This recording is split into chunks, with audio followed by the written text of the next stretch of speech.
Mbote na bino ipa nyonso bokutani ezali moko na bino JKN na micro pe na machine toza bongo na rangi pona ko balancele biso ba élément oyo bokotala na émission oyo tout le émission oyo toko parler na élection ndenge boyebi ete mikolo élection na guerre ya est yango mutezo ba plein bongo toponaki candidat Denis Mukwege Oyo a déjà apprécié qui candidature naïe parmi les 23 candidats Oyo déjà posé ma candidature. Et en haut, il y a quelques déclarations, il y a Oyo parler sur Denis Mukwege tout au long, il y a une vidéo, la déclaration à vous de juger. Bon, pour continuer. Na pesi mbote mingi na nonote mokuna na bundes ya mambote wikipal ya grand frère na yo José Koko JKN na Londres et puis na pesi mbote na Chirimbala to benga général Mikonza Milulu zwa mbote na yo tolanda na nu vidéo oyo bongo to juger ndenge nini ba déclaration et salami pona Denis Mukwege bolanda femmes, les réparateurs de femmes. Donc pour Mukwege, nous toutes les femmes de l'Est, tous qui va pareil. Oh, il fallait y avoir un tripoter en Nengazosa à Lingui. Mais qu'est-ce que vous êtes en train de nous dire?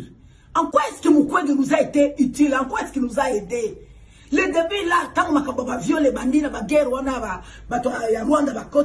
oui, c'était du vrai. Il était encore le maire, c'était du vrai. Mais après, quelques temps, il faut comme un cop. Il y a qu'on se faire un trophée. Il y a qu'on commis personne à prix Nobel. Bisso Basia Est, moi je suis du Kivu, je suis Fibek. Nazo Yebi Sabino, on a eu des souffrances dans Mukivu. Mukwege a présenté la femme du Kivu, la femme de l'Est, comme une femme violée. Donc nous, toutes les femmes de l'Est, on a des difficultés. Il y a les hommes nous voyaient des femmes violées. Je pense que vous tous vous êtes témoins. Lorsque Madame Denise Zona, journaliste en Lobaka Bassinia Est, violent. Elle a au moins dit tout haut ce qui s'est dit tout bas. Maintenant, vous voulez nous montrer que dans l'élection présidentielle, Oyo, Mukwege est le meilleur parce que c'est lui de s'occuper de ma femme. Quelle femme? Nous avons été des instruments, nous avons été des victimes de Mukwege que Mukwege avait présenté. Nous on pensait que c'était pour le trophée ONG tout consort. Maintenant comme candidat député présidentiel, on a compris maintenant les jeux. Donc Mukwege pour naye, biso tozalaki ba sanduku. Il faut qu'on s'aime l'enjambe, batuba kufa pour attaquer ba sanduku naye. Et qu'est-ce qui nous dit que ce n'est pas lui-même qui peut financer les guerres de l'Est pour que Kakaya Zouaka va trophée à cause de les femmes violées. Je suis en train de dire des choses que je connais très bien. Nazalaka la commission de la société civile. Donc on a posé l'enquête pour la Makababa viol. Basiango Bazala Kiwati. Écoute, ne nous trompez pas. Mais le président Félix Antoine Tshisekedi, c'est le meilleur par rapport à Bassi. Depuis Zahir et Zahir, Congo et Congo. Le seul président de la République, moi je ne comprends pas.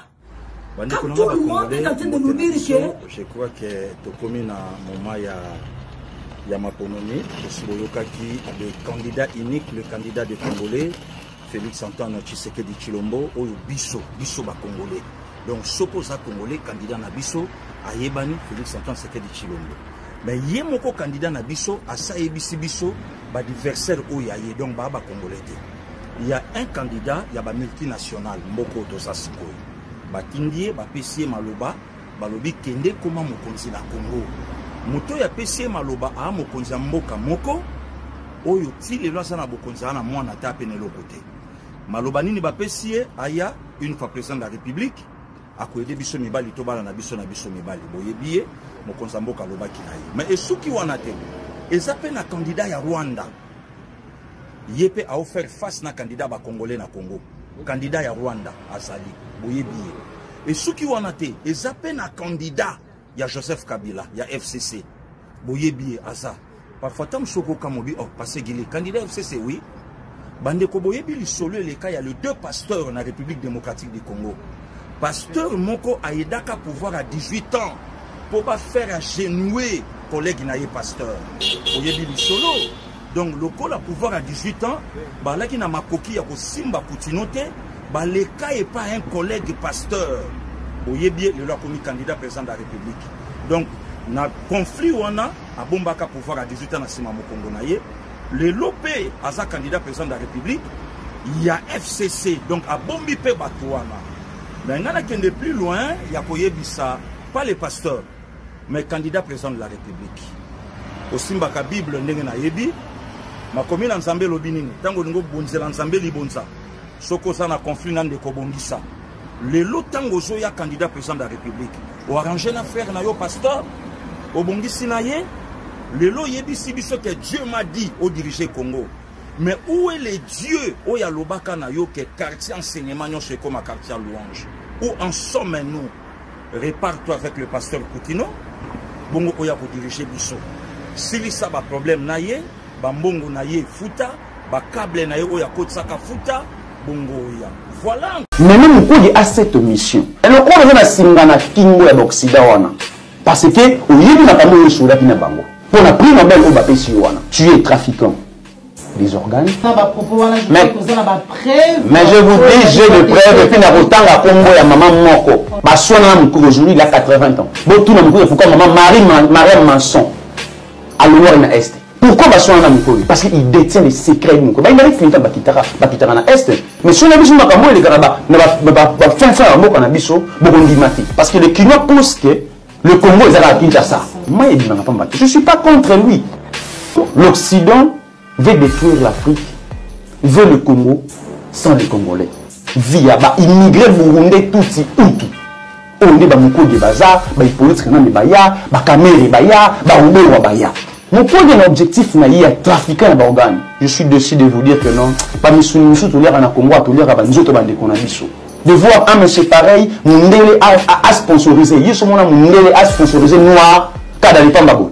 Mais le coup là c'est qu'il a trafic ya ba organes wana tout a imposé que ce que Bamindele wana. Donc on a essayé de faire un secret. Mais il faut récompenser na prix Nobel, mais prix Nobel ils na toute une question. Bon, c'est la vidéo moko boye dit que non Mukwege réparable sans maman. To bébé moko ba violer, Mukwege tongier, to réparer pour boye dans autambola. Mais je suis puis batonailler, ba comme ko menacer et ba comme ko publier les CV. On ne va publier arbre généalogique naie, ba comme ko publier CV. Pourquoi ba zo pas publier CV?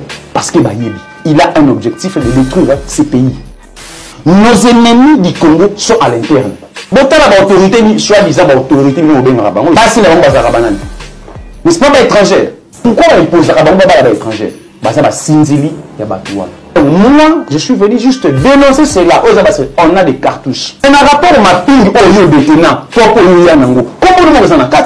il n'est pas différent de la rebelle des personnes à Est. Personne ne peut me manipuler, personne ne peut me corrompre, je ne suis pas corruptible. Et vous le savez bien, quand vous parlez que non, il a touché de l'argent à régime Oyo, il a de... Et là, le jeu politique, tenez, bon, il est comme ça, à trouver la maman Marie, pas passer un balamoko, allez, on va se faire une chose, comme ça, t'as pas jeu politique là-bas, distraction là-bas, moi, je m'en fous de ça. Avec un trafiquant général de tout, il y a malheur à des connexions à Est. Population est au mot qui va qu'il y a qu'à vivre à Nzela Kassindi, bah, dans le Rwanda, il y a sali discours que non, t'es, tout ce qui a violence, tout ce qui a beau. Est-ce que nous, toi, nous avons pour libérer Mboka? Mukwege n'est pas un Congolais. J'insiste. Pourquoi maintenant? Emai et Ningani. Et Ningani avec cause. Tumbana biso ezali spirituel, ezali mental, ezali physique, ezali na multiforme. Et il est temps que Béla, nous qui nous sommes au Sika Azali, nous Béla. Si on vous dit que Mukwege est aimé à l'Est, c'est faux et archi faux. Campagne médiatique où l'Occident va faire rapport à yé. Vous voulez que nous sommes en France 24, vous voulez que nous TV5, biso est la vérité. Père ton nom papa Ngwanda. Vous voulez que nous sommes en France 24, ton TV5. Parce qu'il dit des vérités. Je suis sûr et certain que ce Macron-là doit avoir abusé de Mukwege. Puisqu'il y a même des débats, c'est partout sur les réseaux sociaux, où on est en train de dire que Brigitte Macron serait un homme. Ce n'est pas à prendre à la légère. Qu'est-ce qui s'est passé? Parce qu'il a des mauvaises fréquentations. Tous ces prêtres catholiques et ainsi de suite, vous savez tous les dégâts qu'ils font. Ils sont là, ils sont amoureux des petits garçons et ils font trop de bêtises. C'est pour cela qu'ils soutiennent des gens comme Dr Mukwege. Vous allez voir que Ambongo, vous allez voir que Cholet, ils doivent soutenir ces histoires-là du genre. Pourquoi? Parce que les catholiques sont dans ces histoires-là. Comment tu peux arriver dans un pays comme le Congo Le premier jour, le gars ne nous a même pas vendu son projet de société qu'il a. Sa pensée politique pour le pays. Tout ce qu'il nous vend, c'est que nous devons intégrer l'affaire du genre. C'est tout ce qu'il faut venir nous vendre. Comme si on avait besoin de ça. Est-ce que vous vous posez un peu la question avec nos cultures? Comment est-ce que vous pouvez être là, vous en tant que mère? Comment est-ce qu'on peut donner la dot? Je vais prendre un homme. Je dis, maman, aujourd'hui, on va venir. Les oncles et les tantes sont rassemblés. C'est un homme qui vient épouser un homme pour donner la dot? C'est la sorcellerie. On va le combattre. On ne le laissera pas faire. Il y a des chrétiens, il y a des gens qui se disent enfants de Dieu, mais qui seront là. Non, ça ce n'est pas un candidat. Même si quelqu'un dit, non, lui là, il aime Tshisekedi. C'est pourquoi il dit ça. Je m'en fous. Oui, Tshisekedi, je l'aime. Moi, je vous dis que je ne cache pas. Je ne suis pas neutre. Moi, je ne suis pas neutre. Si quelqu'un dit qu'il est neutre, c'est faux. Non, parce que moi je suis neutre. Bon, vous savez, les pasteurs, ils doivent être au milieu du village. Je ne suis pas au milieu du village quand il y a un candidat qui vient pour nous apporter des mauvaises choses. Tu peux voter qui tu veux, ça c'est pas un problème. Mais pas Mukwege. Parce que tout le monde a peur. Les lobbies des homosexuels, ils sont forts, ils ont l'argent. Non, l'or et l'argent appartiennent à l'Éternel. N'ayez pas peur de ces gens-là.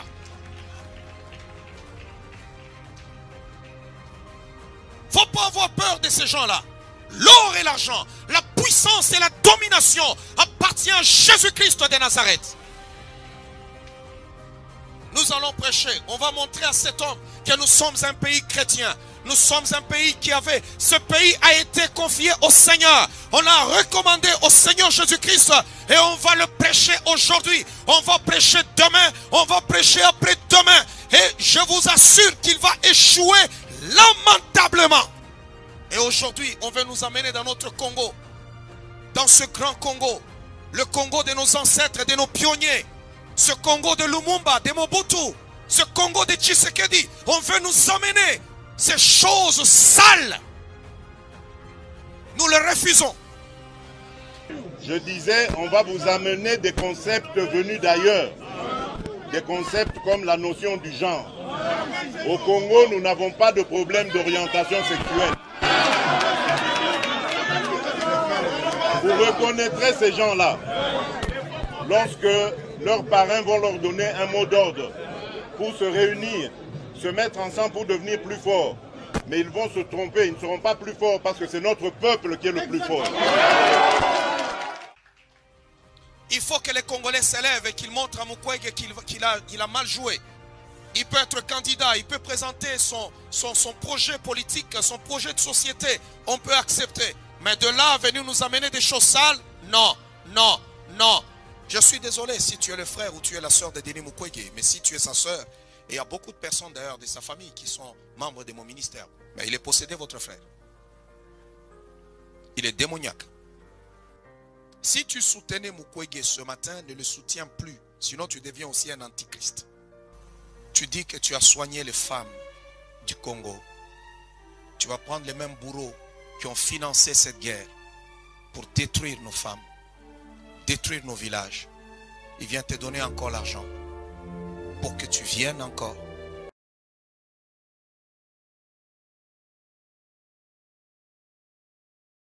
Wana aza kanda ba étranger bomeka ta ko opesa livoa te na bi livoa bopesa tati ata attention au bopesa te parce que ninga zana aza préparé elie bango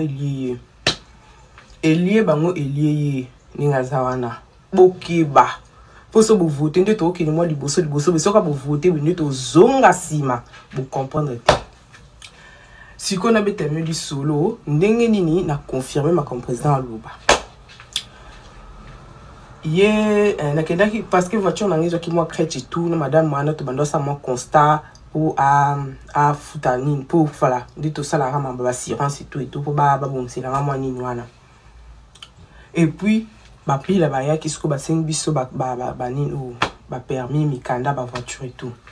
Ba mbila se ba c'est service et tout ba ko ita carte na ba bi oza congolais nga bien congolais Kinshasa nga bien. Ba bi tout au président. Pour le président, il y a l'homme qui répare les femmes. Hein. Ngabi quoi? Oh non, Nabinde, président, mon ambile. Président, non, l'homme qui répare les femmes a aussi déposé candidature, on est un oui, oui. Ah, ça se passe bien, oui, Bolingue, je sais pas. De la vie, bon, et bazo pour réparer déjà qui aime ton quota. Donc, beau paye cette voité. Atikaka l'homme qui répare les femmes. Atikaka gynécologue. Atikaka gynécologue. Pour ce boucher na mutuana makamba be mabe kuya pour azo linga pas légaliser pe ba pardon le baté. Ninga zawana. Deni mukwegi ubanji mabe oye mabe donc biso rouge. Rouge to boyo. Atikaka l'homme qui répare les femmes. Tu es bien là-bas. Tu es bien là-bas, mon vieux. Tu es bien là-bas. Pas un biseau rouge. Bon, voter. Bon, qui paye pour tout. T'es pour ça, vous payez attention.